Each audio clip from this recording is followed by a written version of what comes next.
By the time I had finished the Quran, all the arguments I had against the existence of God, all the premises I had built against His existence, one by one, I saw them falling apart.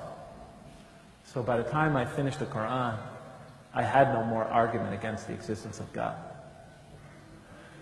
But not having an argument against God is not the same as having a reason to believe in Him. Once my daughter Jamila asked me, Daddy, I understood, we go on walk after walk after walk, and we discuss these things. I understood how you found in the Quran answers to all your objections to the existence of God. But what made you believe in God? She's a very bright girl. Because she understood not having an argument against is not the same as having a reason to believe.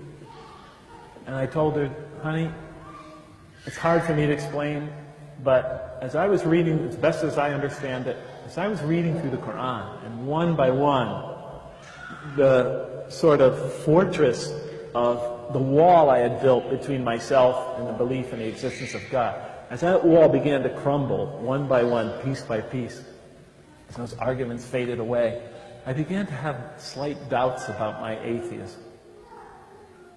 And the more I began to doubt my atheism, the more the power of the Quran began to affect me.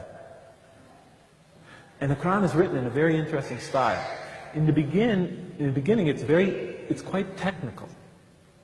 It goes into a lot of specifics, laws and rules and regulations. By the middle, it takes you into stories, beautiful stories, powerful allegories.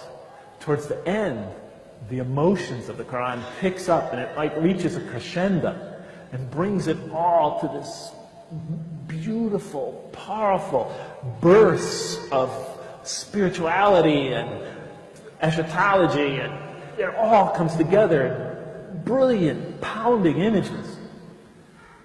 And by the time I was getting towards the end of the Quran and my atheism began to fade away, I began having these powerful spiritual moments when I felt I was in the presence of this tremendous divine embrace.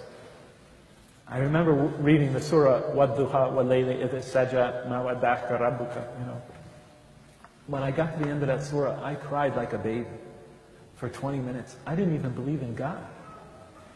And it brought me to tears. And I would try to deny these experiences as I was having them. I would try to step on them. They just kept coming. And it was whittling away at my atheism.